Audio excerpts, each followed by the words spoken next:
Fulfil చేయడానికి మాకు 5 years of time ఉంది, 2 years అయిపోయింది, ఇంకా 3 years ఉంది.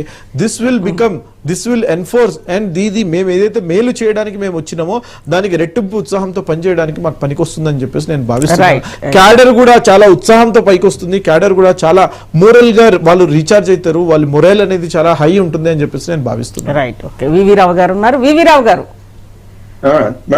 అంటే ఎప్పటికప్పుడు ప్రతి ఎన్నిక కూడా సరే ఒక సందేశం ఇస్తుంది ప్రజలకు కానీ సమాజానికి కానీ, ఎలా ఎన్నిక తీరు మన ప్రజాస్వామ్యంలో ఎన్నికల తీరు ఎలా మారుతోంది అని జూబ్లీ హిల్స్ ఎన్నికను చూసి ఏమనుకోవాలి చెప్పండి.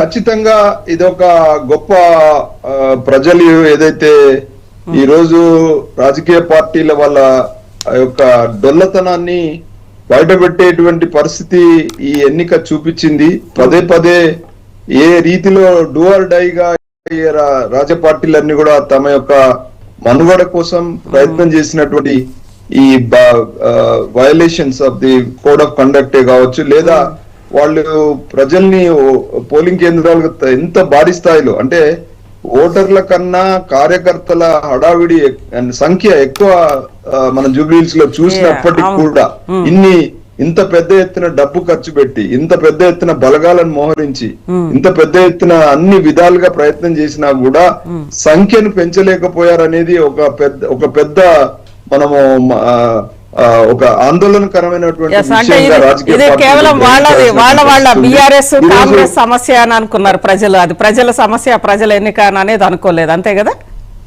Yes, exactly.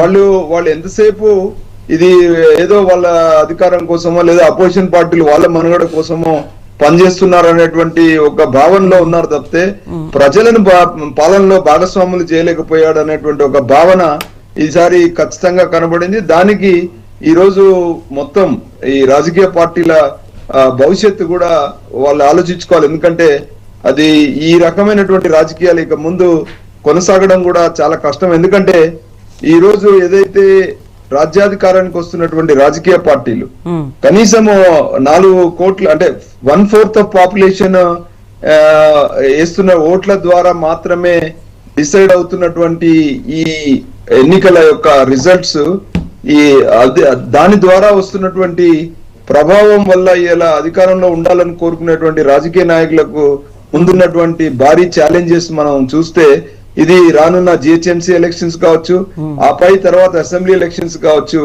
వీళ్ళు ఒక బై ఎలక్షన్స్ కే ఈ రీతిలో ఇంత ఇబ్బంది పడితే మరి రేపు పొద్దున మరి జిహెచ్ఎంసీ ఎలక్షన్స్ కానీ బై ఎలక్షన్ జనరల్ ఎలక్షన్స్ కానీ ఏ రీతిలో వాళ్ళు ఈ తమ అప్రజాస్వామికమైనటువంటి ఎలక్షనీరింగ్ ద్వారా ముందుకు వెళ్లాల్సిన పరిస్థితి ఉంటుందో వాళ్ళు గ్రహించుకోవాలి.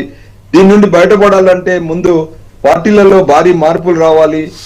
ప్రజల ఓటర్లను ఎట్లా వాళ్ళ యొక్క మనోభావాలను వాళ్ళకు సంబంధించినటువంటి పాలనా యంత్రాంగంలో ఓటర్లను పోలింగ్ బూత్ లకు రావాల్సినటువంటి ప్రయత్నాల్లో భాగంగా పార్టీ స్ట్రక్చర్ కావచ్చు, పార్టీలో వాళ్ళ యొక్క వాగ్దానాలు కావచ్చు, వాళ్ళకి సంబంధించిన విషయాలలో వాళ్ళు మార్పులు చేసుకోకపోతే దాని యొక్క మూల్యం చెల్లిస్తారనేటిది మనందరికి కూడా మనకు స్పష్టంగా కనబడతా ఉంది.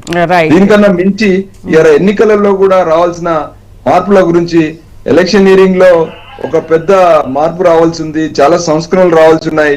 ఇవాళ కేంద్ర ఎలక్షన్ కమిషన్ ఆధ్వర్యంలో ఎన్నికలు జరిగితే రాష్ట్ర యంత్రాంగం ఏ రకంగా వాళ్ళకు సహకరించడం లేదు అనేటువంటిది ఇవాళ జూబ్లీహిల్స్ ఎలక్షన్స్ ఒక పెద్ద ఉదాహరణగా మనం చూడాలి.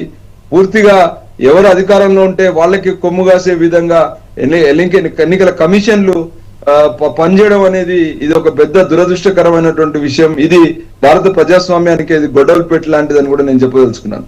రైట్ వివిరావు గారు, ఇక జూబ్లీ హిల్స్ లో ఇప్పుడే పోలింగ్ పోస్టల్ బ్యాలెట్ కి సంబంధించిన కౌంటింగ్ ప్రారంభమైంది. ఇక కౌంటింగ్ అప్డేట్స్ మా రిపోర్టర్స్ నుంచి తెలుసుకునే ముందు కౌంటింగ్ డేలో ఇప్పుడు చిన్న బ్రేక్ తీసుకుందాం.